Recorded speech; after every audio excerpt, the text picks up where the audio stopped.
کر دیا۔ آزاداروں، اس be be کی قربانی میں اور باقیوں کی قربانی میں بڑا فرق ہے۔ باقی سب نے کربلا میں قربانی دی ہے، علی کی بیٹی کی زینب نے کربلا میں نسل دی ہے۔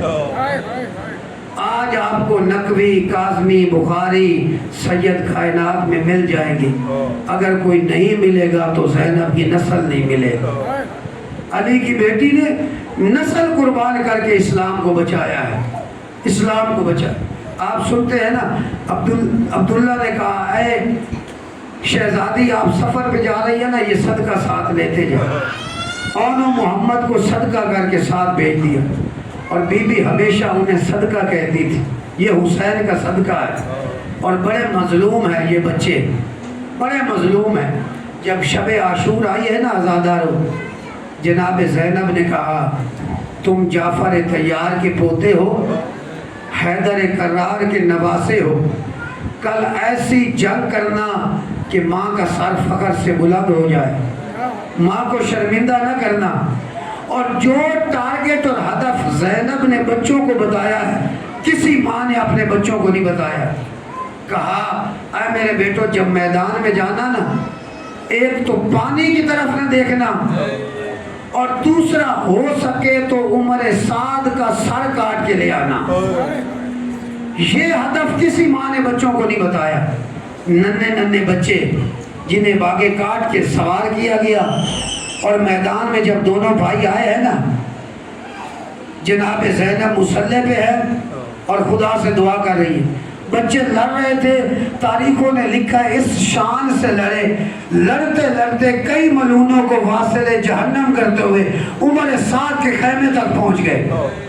جب پہنچے نا بچے خیمے تک، عمر سعد کہتا ہوں بدبختو، تم سے یہ بچے قابو میں نہیں آ رہے، اب جنگ کا انداز بدلو، ایک ایک کر کے ان کے مقابلے میں نہ جاؤ، سارے مل کے ان پہ حملہ کرو۔ اب بھاگی بھی فوج نے انداز بدلا، سارے مل کے بچوں پہ حملہ کرنے لگے۔ کہیں سے بچوں کو نیزے لگتے تھے، کہیں سے بچوں کو تیر لگتے تھے، کوئی تلوار مارتا تھا۔ جب بچے زین سے زمین پہ آئے ہیں نا، اپنے آقا کو سلام کیا ہے، جب آئے مولا تو کیا دیکھا، ایک بچہ بھی زندہ تھا۔ اس نے پیشانی پہ ہاتھ رکھ کے کہا مولا ہماری ماں کو ہمارا سلام کہنا، اور انہیں بتانا ہم نے پانی کی طرف نہیں دیکھا، ہم نے آپ کو شرمندہ نہیں کیا۔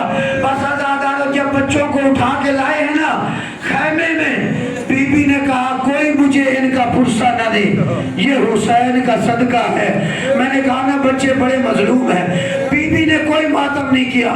11 محرم کو جب مقتل سے سیدہ کو گزارا گیا، ساری بیویوں نے مقتل میں لاشوں کو دیکھا، ہر بیوی اپنے وارث کا نوحہ پڑھ رہی تھی۔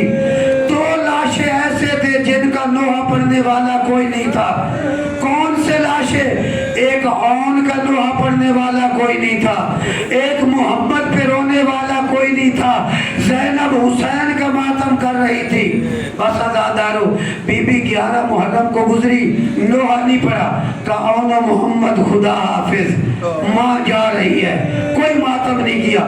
بی بی زندان میں پہنچ گئی۔ شام میں جب رہائی ملی، بچوں کے سر آئے، جیسے جیسے سر آتے گئے بیویاں وصول کرتی گئی۔ اب جملہ کہوں، جیسے ہی غازی کا سر آیا، کیا دیکھا، غازی نے آنکھیں بند کر دی ہے۔ زینب کہتی ہے عباس آنکھیں کھول اور دیکھ تیری زینب کی حالت کیا ہو گئی، تیری زینب کی تیرے بعد حالت کیا۔ غازی آنکھیں نہیں کھولتا۔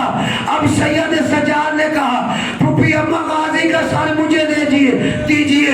سید سجاد نے غازی کا سر لیا، سر لے کے قبر سکینہ پہ رکھ دیا۔ سکینہ تو چچا غازی کا انتظار کرتی تھی، آکے دیکھ تیرا چاچا تجھے ملنے آیا ہے، غازی تجھ سے ملنے آیا ہے، اٹھ اپنے چچا سے ملاقات کر۔ بس آزادارو، سر آتے گئے، بیویاں وصول کرتی گئی، وصول کرتی گئی، لیکن جب اونو محمد کے سر آئے کسی نے آگے بڑھ کے وصول نہیں کیے۔ راوی کہتا ہے مولا کیا ان بچوں کی ماں مر گئی ہے؟ کہا نہیں، ان بچوں کی ماں زندہ ہے، لیکن زینب حسین کا ماتم کر رہی ہے۔ بی بی نے اونو محمد کے سر قید نبھا کے بی بی جب مدینہ پہنچی، ابھی تک ماتم نہیں کیا، جب عبداللہ کے گھر میں آئی نا، سامنے سین میں دو ننھی ننھی جائے نمازیں بچھی ہوئی تھی،